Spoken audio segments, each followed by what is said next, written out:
Hello friends, வாங்க மஞ்சள் பூசணிக்காய் பொரியல் எப்படி பண்ணலாம் பார்க்கலாம். வாங்க, மஞ்சள் பூசணிக்காயை அரிஞ்சிக்கிங்க.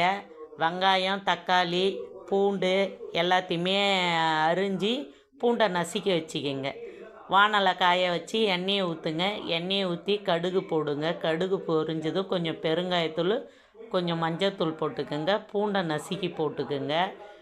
நான் கொஞ்சம் வதங்கின பிறகு வெங்காயத்தை வதக்கிங்க. சின்ன வெங்காயம் தான் போட்டுக்கிறோம், செம்ம டேஸ்ட்டாக இருக்கும். தக்காளி, வெங்காயம் வதங்கினோடனே தக்காளி கொஞ்சம் போட்டுக்கோங்க. போட்டு தக்காளியும் வதங்கின பிறகு மஞ்சள் பூசணிக்காயை போட்டுக்கோங்க. மஞ்சள் பூசணிக்காயை போட்டு நல்லா வதக்குங்க. நல்லா பச்சை வாசனை போகிற முடியும். கருவேப்பிலை, கொத்தமல்லி, புதினா தழையும் போட்டுக்கோங்க. எல்லாம் போட்டு நல்லா வதக்கணும்னு வச்சுக்க. நல்லா அந்த பச்சை வாசனை போயிடும். பச்சை வாசனை போனதும் இதெல்லாம் பொங்கல் போது தாங்க ஃபஸ்ட்லாம் மஞ்சள் பூசணிக்காய் கிடைக்கும். சீசனுக்கு தான் அப்போல்லாம்னுவாங்க. இப்போ அப்படிலாம் இல்லை. இப்போ எப்போ வேணாலும் எல்லா பொருளுமே கிடைக்குது. அதனால் எப்போ வேணாலும் இந்த பூசணிக்காயை வாங்கி செய்யுங்க. நான் முழுசாக வாங்கினா வேஸ்டேஜ் ஆகும்.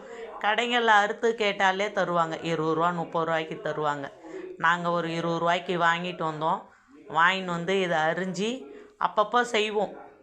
ஏன்னா எங்களுக்கு ரொம்ப பிடிக்கும், காயெலாம் நல்லா சாப்பிடுவோம். அதனால் சரி இன்றைக்கி போடுமே அப்படின்ட்டு தான் இந்த வீடியோவை போட்டது.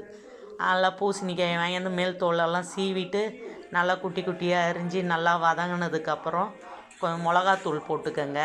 பச்சை பருப்பும் கடலப்பருப்பும் ஊற வச்சுக்கோங்க. கொஞ்சம் கொஞ்சம் நல்லா ஒரு 10 நிமிஷம் ஊறின பிறகு அதை எடுத்து அது கூட ஊற்றி கொஞ்சம் தண்ணி ஊற்றி வேக வைங்க.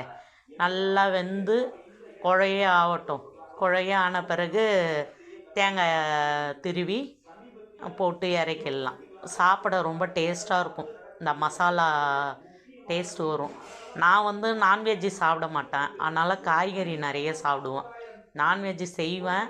பசங்க எல்லாம் தான் சாப்பிடுவாங்களோ கொஞ்சம், நான் சாப்பிட மாட்டேன். நான் நான்வெஜ்ஜு சாப்பிட்றத விட்டாச்சு. அதனால் நான் வெஜிடேரியன் நிறைய எடுத்துக்குவேன்.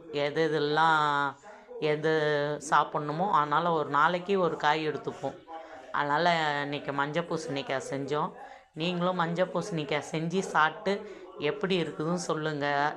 சாப்பாடு கூட இல்லை இட்லி தோசை கூட வச்சு சாப்பிட்டுக்கலாம். நான் காலையிலே சமைச்சிட்டேன்னு வச்சுக்கோங்க, இட்லி கூடயும் சாப்பிட்டுக்குவோம், மதியமும் சாப்பிட்டுக்குவோம். வீணாக்க மாட்டேன் எதையும். வாங்க நீங்களும் சாப்பிட்லாம்.